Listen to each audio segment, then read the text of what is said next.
In this class, we are going to study about the rules of nomenclature. So we had already studied about what are the principles which are used in nomenclature of various categories of organisms. For example, we had ICBN for botanical nomenclature, we had ICZN for animals, we had for virals we had ICVN, and likewise we had for bacteria, and also we had for cultivated plants. So according to those set of principles, there are certain rules which are formulated, and now we are going to study about those rules. So most of the rules were formulated by Carolus Linnaeus, and we are going to study it according to that only.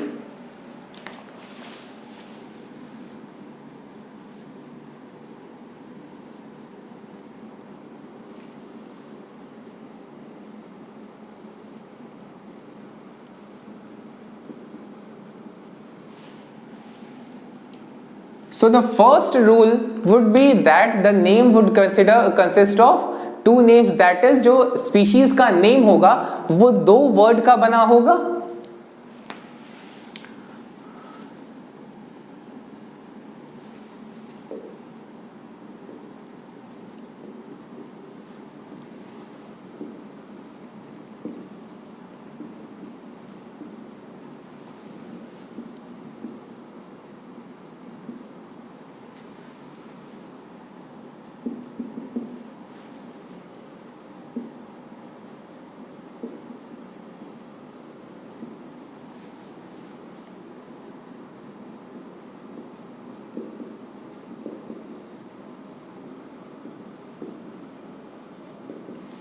सो इन दोनों word से मिलके बनता है कोई भी scientific या biological name.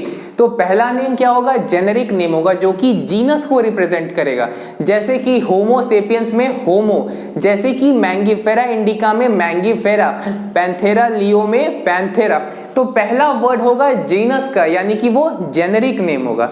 Now जो दूसरा नाम होगा that is called as specific epithet, यानी कि वो स्पीशीज को रिप्रेजेंट करेगा कि वो कौन सा स्पीशीज है किसी जीनस के अंदर.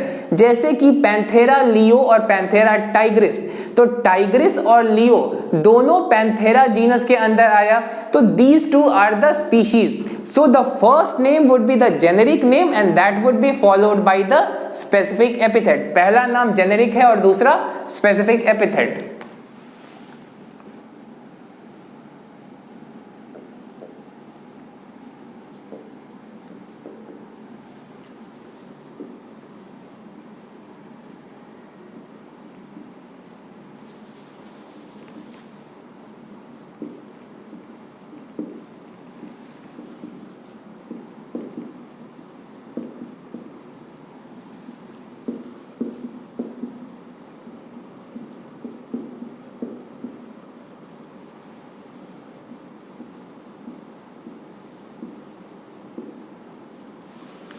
तो जब हम दो नाम की बात कर रहे हैं तो जो पहला नाम है that is the generic name. ये हमेशा कैपिटल लेटर से स्टार्ट होगा. दैट इज पैंथेरा में P हमेशा कैपिटल होगा, मैंगीफेरा में M कैपिटल होगा, होमो सेपियंस में होमो का H कैपिटल होगा. Now we come to the next part.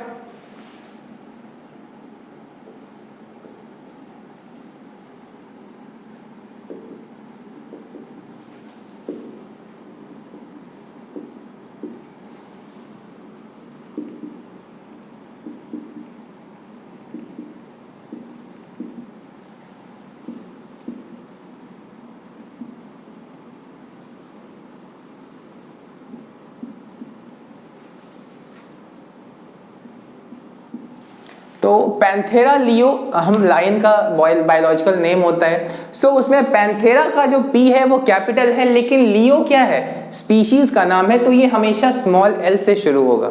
So this is the rule. लेकिन ऐसा हर जगह एप्लीकेबल नहीं है. सपोज जो स्पेसिफिक एपिथेट है वो किसी सेक्रेड या इंपॉर्टेंट प्लेस के नाम पर है, तो उस केस में हम स्पीशीज का नाम को भी कैपिटल लेटर से डिनोट करेंगे. अगर उस स्पीशीज का नाम किसी ऐसे जगह से रिलेटेड है जो कि बहुत ही इंपॉर्टेंट या कुछ सेक्रेड है.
सो स्पेसिफिक एपिथेट का जो नाम है वो नॉर्मली तो स्मॉल लेटर से ही स्टार्ट होगा, लेकिन अगर ये बहुत ही इंपॉर्टेंट जगह से, किसी सेक्रेड, किसी पवित्र जगह से नाम उसका आता है, तो उस केस में हम उसका जो नाम है वो कैपिटल लेटर से स्टार्ट करेंगे। That is the specific epithet will start with capital letter if it's name is related to a very sacred और इंपॉर्टेंट प्लेस।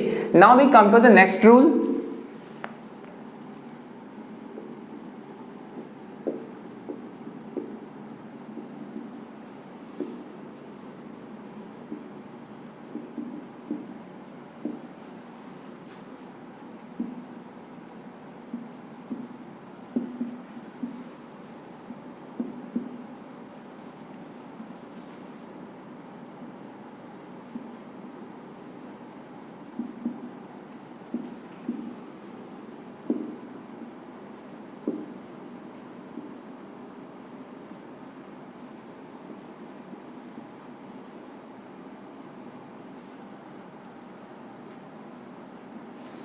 तो जो स्पेसिफिक और जेनेरिक नेम है इसमें 3 लेटर से कम का वर्ड नहीं होना चाहिए और 12 लेटर से ज्यादा का नेम नहीं होना चाहिए।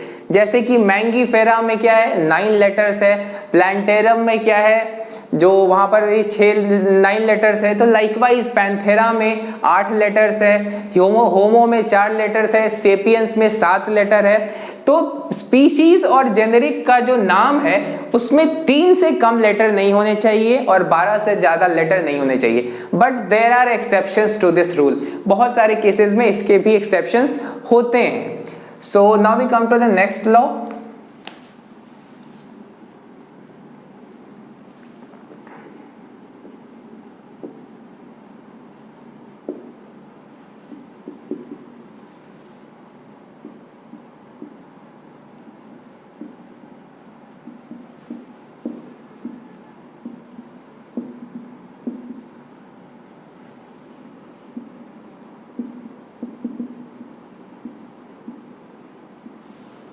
अब हम लिविंग थिंग्स को 5 किंगडम में डिवाइड करते हैं, Monera, Protista, then comes the Fungi, Plantae and Animalia. तो एक किंगडम के अंदर एक ही जेनेरिक नेम हम बार बार नहीं यूज कर सकते हैं। We have to use generic name only once, यानी कि एक कैटेगरी से ज्यादा कैटेगरीज के लिए हम सेम जेनेरिक नाम का यूज नहीं कर सकते। लेकिन एक जीनस में डिफरेंट स्पीशीज का या फिर एक ही किंगडम के अंदर डिफरेंट स्पेसिफिक एपिथेट के नाम का यूज कर सकते हैं। यानी कि एक किंगडम में दोबारा से जेनेरिक नेम का यूज नहीं होगा, लेकिन स्पेसिफिक एपिथेट का यूज हो सकता है।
तो जो जेनेरिक नेम था वो तो हम दोबारा से यूज नहीं कर सकते हैं सेम किंगडम में, बट हम स्पेसिफिक एपिथेट का नाम को मल्टीपल केसेस में यूज कर सकते हैं। जैसे कि मैंगीफेरा इंडिका हम कह सकते हैं इट इज मैंगो प्लांट, और स्पाइरोगाइरा इंडिका, तो स्पाइरोगाइरा भी एक प्लांट है, that is it is an alga. तो यहाँ पर इंडिका का यूज हमने दोबारा से किया है, but in the same kingdom हम जेनेरिक नेम का यूज नहीं कर सकते हैं according to rules. So now we have talked about specific epithet and generic name. Now we come to the later rules.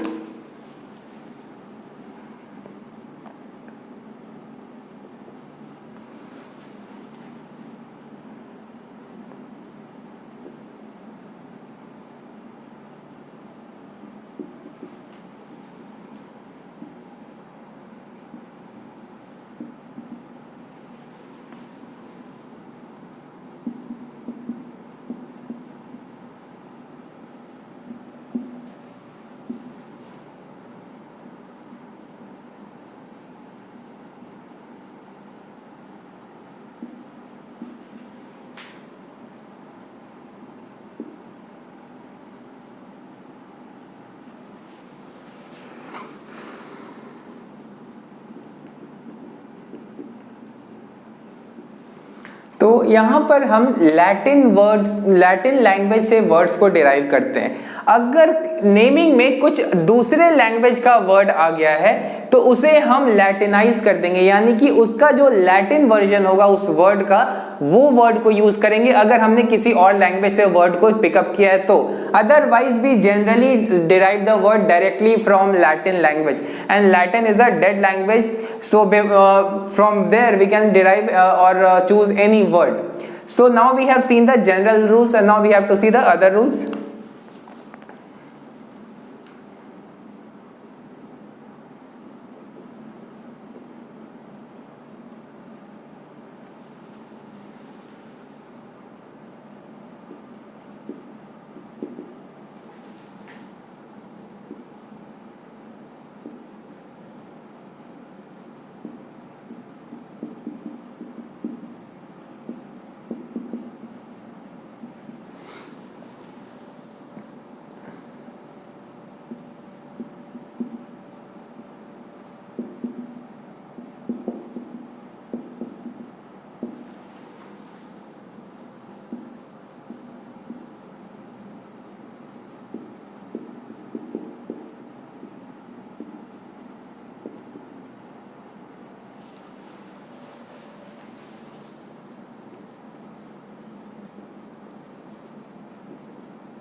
तो जो जेनेरिक नेम होता है और स्पेसिफिक नेम होता है, that is the specific epithet name, when we print those names we print it in italics. So you must have seen that italic design while any PDF or any studying any paper, you know what italic means. So when handwritten, अगर हम scientific नाम को hand से right कर रहे हैं तो उस केस में उन दोनों नाम को हम सेपरेटली अंडरलाइन करते हैं, यानी कि these are the rules while writing the specific epithet and the generic name.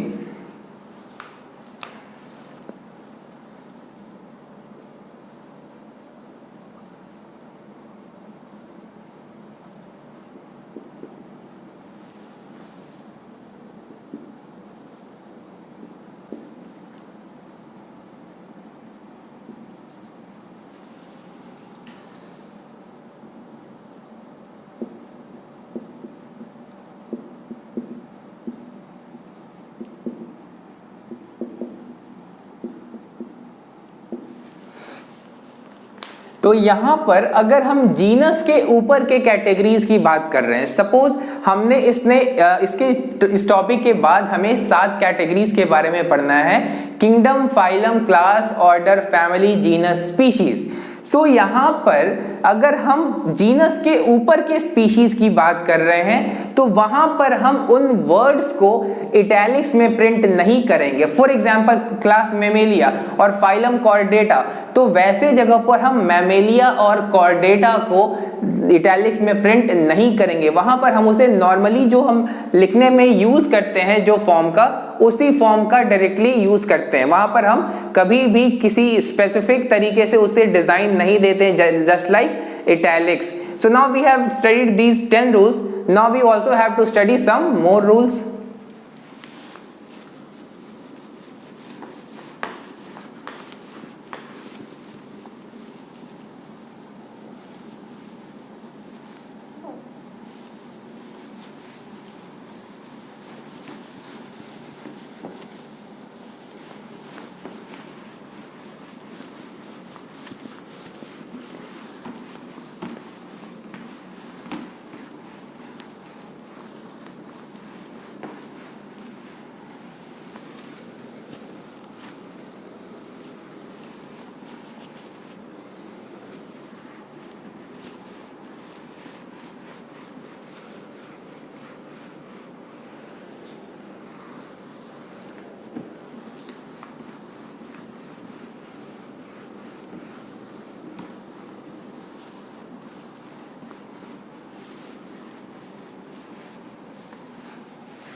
So now we have to study a few more rules. For example, जो डिस्कवरर ने किसी स्पीशीज को डिस्कवर किया तो उसका जो नाम है, हम स्पेसिफिक एपिथेट के नाम के बाद एब्रीविएट करके लिखते हैं।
स्पेसिफिक एपिथेट के नाम के बाद हमने जो लिन लिखा है दैट इज लिनाउस। स्पेसिफिक एपिथेट के बाद हमने उसके ऑथर यानी कि उसके डिस्कवरर या उस इंसान ने जिसे उसे डिस्क्राइब किया है सबसे पहले, उसका नाम हम जनरली एब्रिविएटेड फॉर्म में लिख देते हैं स्पेसिफिक एपिथेट के नाम के जस्ट बाद। नाउ वी विल सी कि जो नॉर्मली स्पीशीज के नाम होते हैं और एनिमल्स के नाम होते हैं वो लिनाउस के द्वारा दिए गए थे।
तो प्लांट्स के केस में जो जितने प्लांट्स लिनाउस ने 1753 यानी कि 1 मई 1753 यानी कि 1 मई 1753 में एक बुक लॉन्च किया था लिनाउस ने। उस बुक का नाम क्या था? Species plantarum. तो इन बुक में जो लिनाउस ने बोटानिकल नेम्स का जिक्र किया है प्लांट्स का, उन्हें ही हम स्टैंडर्ड मानते हैं और उसे ही फॉलो करते हैं। लाइकवाइज लिनाउस ने एनिमल्स के केस में भी एक सिमिलर बुक लिखा था।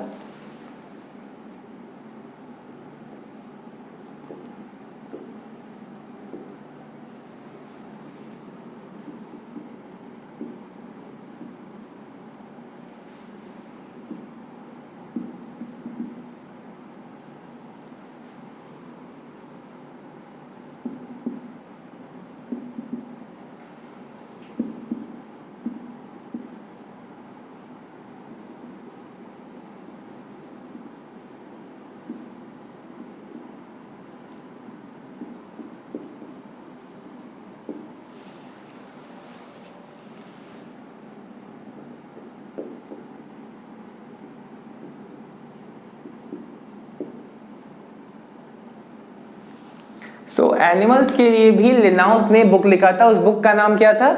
सिस्टेमा नेचुरे। ये बुक उन्होंने लिखा था 1 अगस्त, ये बुक उन्होंने पब्लिश किया था 1 अगस्त 1758। और इस बुक में उन्होंने जो नाम दिया है एनिमल्स का, हम उसे ही फॉलो करते हैं।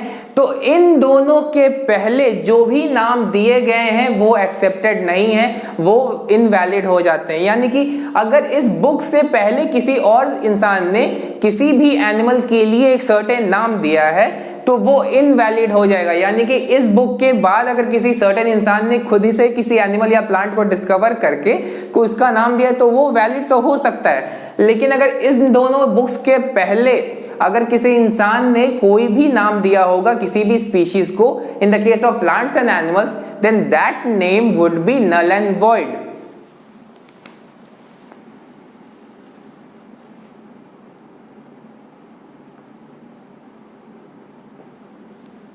सो अब हम आते हैं अपने 14th रूल में।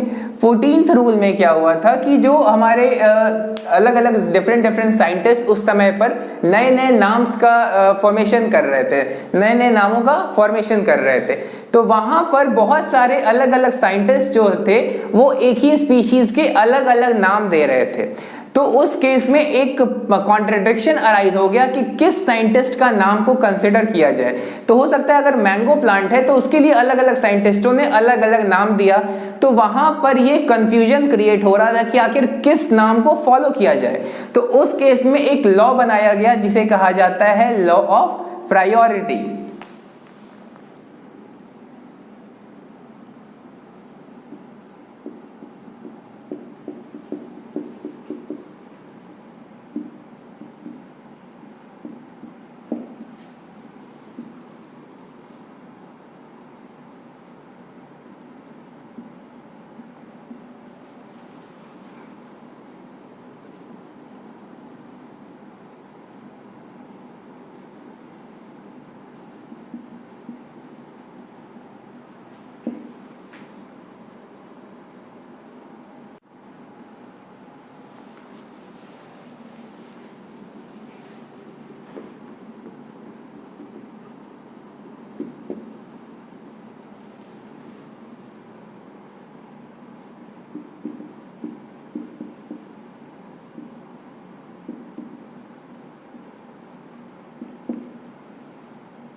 तो अगर एक साइंटिस्ट ने एक से अगर डिफरेंट साइंटिस्ट ने एक ही स्पीशीज के लिए अलग अलग नाम दिया है, तो उसमें केस में क्या होगा कि जिस साइंटिस्ट ने सबसे पहले उस स्पीशीज का नाम दिया होगा उसी स्पीशीज का नाम को कंसिडर किया जाएगा। यानी कि जो नाम सबसे पहले किसी साइंटिस्ट ने दिया होगा उसी नाम को कंसिडर किया जाएगा।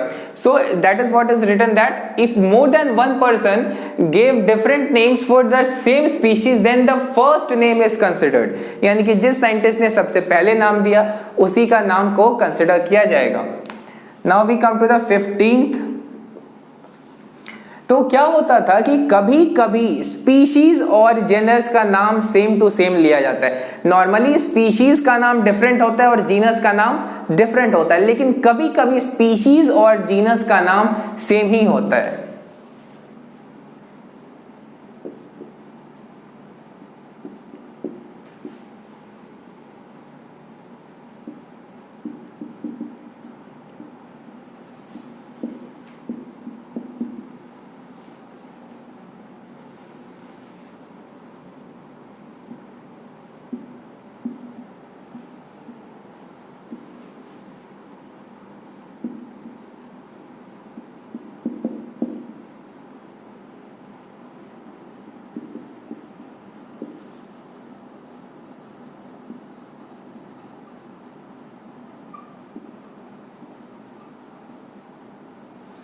सो कभी कभी स्पीशीज का नाम और जीनस का नाम सेम ही होता है। एग्जाम्पल के तौर पे गोरिल्ला एक बहुत ही कॉमन स्पीशीज है, काफी फेमस स्पीशीज भी है। सो गोरिल्ला गोरिल्ला उसका पूरा नाम है। लाइकवाइज कॉस्मोस एक प्लांट है, it has very beautiful flowers, cosmos flower is very famous.